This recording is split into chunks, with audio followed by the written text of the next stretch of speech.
देखो Redmi Note 15 Pro Plus के साथ में इंडिया में क्या Redmi Xiaomi कमबैक कर पाएगा?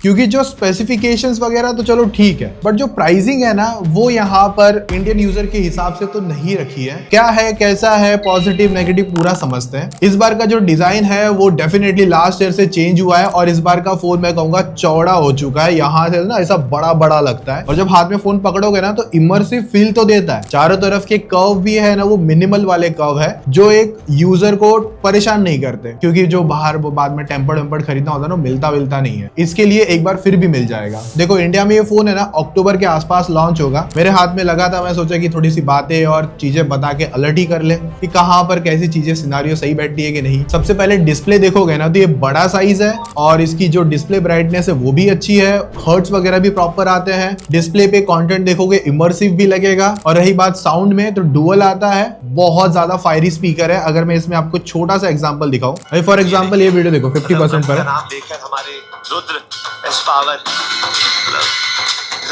ये 100% है। वो बिल्कुल अपने कल्चर के साथ बिल्कुल टिके रहते हैं हमारे, मतलब इतना वेस्टर्न कल्चर में रहते हैं। नाउ 400 तो ये जब 400 पे जाता है ना तो लाउडर फील होता है, बेसी वगैरह नहीं है, एकदम क्लीन साउंड रहेगा। तो मैं इतना कहूंगा एक अच्छा मतलब मल्टीमीडिया के हिसाब से डिवाइस होता है ना, जैसे डिस्प्ले स्पीकर वगैरह अच्छे हो, कंटेंट मीडिया वगैरह देखने में आपको अच्छा लगे, उस हिसाब से आपको चीजें पॉजिटिव लगेगी। उसके बाद में NFC 2 mic support, dual nano SIM, type C 2.0 ही दे रहे हैं फिलहाल तो चलो ठीक है, मोस्ट ऑफ ब्रांड यही देते हैं। सबसे अच्छी चीज यहाँ पर करी है IP69 नहीं IP69K की रेटिंग आती है, जहां पर थोड़ा हाई प्रेशर हाई टेम्परेचर वगैरह पे चीजें सर्वाइव कर जाएगी। बाकी 7000 mAh battery with 90 what wired charger, ये सारा चीज का कॉम्बो मैं कहूंगा अभी तक बेस्ट निकल कर आया। नाउ चीजें ठीक ठाक कहां पर लगती है, प्रोसेसर पे, क्योंकि स्नैपड्रैगन 7S Gen 4 प्रोसेसर है जो कि एंड्रॉइड बेंचमार्क पर हमारी टेस्टिंग पे 8,60,000 के स्कोर अचीव करता है। अब ये स्कोर अच्छे हैं, ऐसा नहीं कि खराब है, पर जिस प्राइसिंग पर इंडिया पे ये फोन लॉन्च होने की बात हो रही है ना, मतलब जितना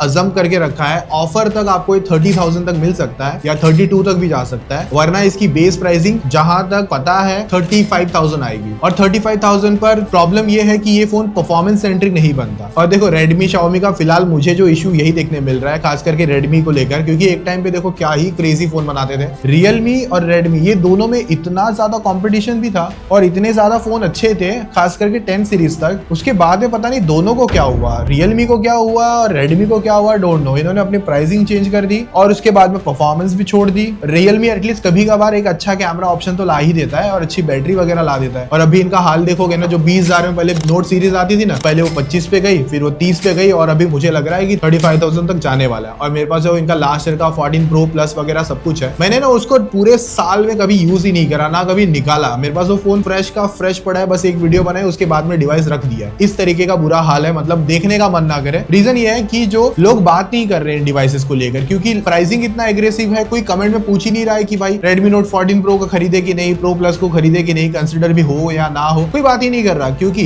Redmi जो फोन्स बनाता था लाइक वो 20,000 की प्राइसिंग पे दी बेस्ट ऑप्शन दे रहा था। तो बेसिकली कहूंगा कि Redmi को ना प्राइस एग्रेसिव होना पड़ेगा, तब जाके चीजें कुछ ज्यादा सेटल होती हुई दिखेगी, वरना 30-35,000 की फोन तो बना देंगे, ना नहीं है, पर उस तरीके की परफॉर्मेंस उस तरीके की चीजें मिलेगी तब ज्यादा फिर मतलब वैल्यू बनेगी ना। अभी इसी प्राइसिंग में आपके पास दुनिया भर के best performance, best camera phones, best battery phones available है 30-35,000। तो इसको क्यों कोई किस तरीके से कंसिडर करेगा। फॉर एग्जांपल अगर इसकी परफॉर्मेंस के हिसाब से जो नॉर्मल टास्क सब कुछ अच्छे हो जाएंगे, ऊपर से इन लोगों ने इसकी जो स्टोरेज है वो भी 2.2 दे रखी है, 3.1 देने का कोई चांसेस नहीं है, बहुत मुश्किल है। और इंडिया में शायद से 128 GB का वेरिएंट आएगा तो आएगा, वरना 256 से स्टार्ट होगा, तो उसमें भी स्टोरेज 2.2 पे ही अटका के रखी है। 3.1 एटलीस्ट तो होना चाहिए था, वो भी नहीं है। रैम स्टोरेज टाइप है वो भी स्लो है, LPDDR4X है, जबकि 5X इस प्राइसिंग पे तो आ ही जाना चाहिए था। बाकी ये जो प्रोसेसर भी है ना स्नैपड्रैगन 7S Gen 4, अगर पुराने वाले से कंपेयर करोगे 7S Gen 3 से, इसमें कोई चेंज नहीं है, कोर्स वगैरह सब कुछ सेम है, बस एक चेंज हल्का सा क्लॉक स्पीड को लेकर, जो प्राइम कोर है ना वहां पर इसकी क्लॉक स्पीड 7S Gen 4 पे थोड़ी सी बढ़कर आती है, बस उससे ज्यादा कुछ इसमें नेक्स्ट लेवल नहीं मिलता है। तो इतना ही है कि अगर प्राइसिंग ले रहे हो, देने में कोई इशू नहीं है, कस्टमर रेडी है प्राइस पे करने को लेकर, लेकिन उस टाइप की परफॉर्मेंस भी हमको मिलनी चाहिए। सिर्फ डिस्प्ले बैटरी वगैरह में फोन सेल नहीं होने वाला है, बस हाँ कुछ पेड वगैरह लोग करवा देंगे सेल वगैरह के ऑप्शन के थ्रू, वरना बहुत मुश्किल है इस फोन को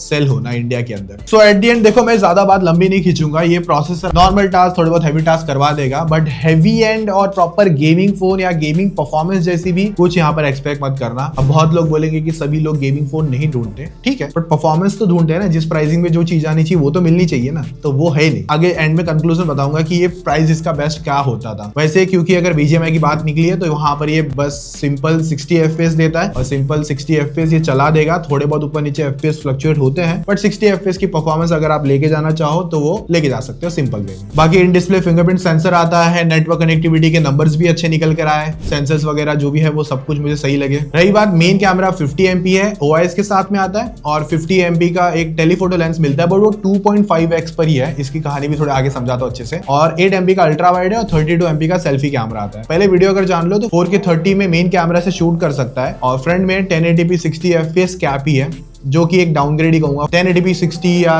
इतना अच्छा ऑप्शन तो फिलहाल तो नहीं है, क्योंकि परफॉर्मेंस भी नहीं दे रहे, कैमरा के फीचर्स भी पूरे नहीं दे रहे। नाउ अगर कैमरा के सैंपल्स अगर सिंपल वे में समझा दूं, वैसे ये चाइनीज डिवाइस है तो चाइनीज स्किन टोन के हिसाब से ट्यून्ड है, पर हमने जितना बेस्ट सैंपल्स हो सकते थे स्किन टोन को छोड़ के अलावा ट्राई आउट करें तो ये क्लोज टू नेचुरल फोटो खींचता है, कोई ऐसी ज्यादा पॉपीनेस ऐसे एनहांसमेंट लेके नहीं आता। दूसरा, जब मेन कैमरा पे 1x करो फिर 2x करो वहां तक ठीक है, और 2x की फोटो है ना बहुत ज्यादा डिटेल क्वालिटी लॉस करता है, पर जो 2x से 2.5x की फोटो है ना, तो मैं इतना रिकमेंड करूंगा जब आप खींचने जाओगे कभी भी इसमें तो 2 की जगह 2.5x कर लेना, वो थोड़ी बेटर डिटेल निकाल लेगा, 2x बिल्कुल नहीं निकालेगा। लो लाइट में भी डिफरेंस बहुत ज्यादा है, मतलब इतने कोई अच्छे शार्प फोटोज नहीं आते। इवन जो फ्रंट कैमरा है ना वहां पर भी सेल्फी डिटेलिंग लॉस लो लाइट में देखने मिलेगी। एक अच्छी लाइटिंग होगी तो वहां पर एक एवरेज अच्छी फोटो खींच लेगा, पर ये ऐसी फोटो नहीं है जो आंखों को पसंद आए, आई प्लीजिंग होती है ना, उस तरीके की नहीं लगती है। सो दैट्स व्हाई यहाँ पर कैमरा भी इतना कोई प्रॉमिसिंग और कुछ नेक्स्ट लेवल नहीं निकाल के दे रहा है। अभी फॉर एग्जांपल मैं 2000 एक्स्ट्रा समझ लो 35 में आ भी गया, तो 2000 एक्स्ट्रा देके V60 अगर लेने गए तो एटलीस्ट वो कैमरा भी अच्छा प्रॉमिस करता है, थोड़ा बहुत लुक वगैरह भी। लुक तो चलो इसका भी अच्छा है, लुक वगैरह अगर देख ले तो सिंपल वे में तो हाँ एक अच्छी क्वालिटी है, लेकिन साइड में प्लास्टिक की फ्रेम वगैरह है और एक डिसेंट क्वालिटी प्रोवाइड कर देता है, देखने में अच्छा लगेगा उस तरीके का डिजाइन है। बात करते हैं V60 के कंपैरिजन से, तो वहां पर V60 एटलीस्ट हमको बेटर कैमरा जायस लेंस की पार्टनरशिप वगैरह प्रोवाइड करता है, तो इसके लिए उस वहां पर उस चीज को रेकमेंड करने में बनता भी है। राइट नाउ अगर मैं सिंपल में बोल दूं तो कैमरा में भी बहुत कुछ नेक्स्ट लेवल अचीव नहीं कर रहा है, एक डिसेंट है। हाँ शायद इंडियन स्किन टोन्स में जब इंडियन वेरिएंट आएगा तो थोड़ा बहुत ऊपर नीचे कुछ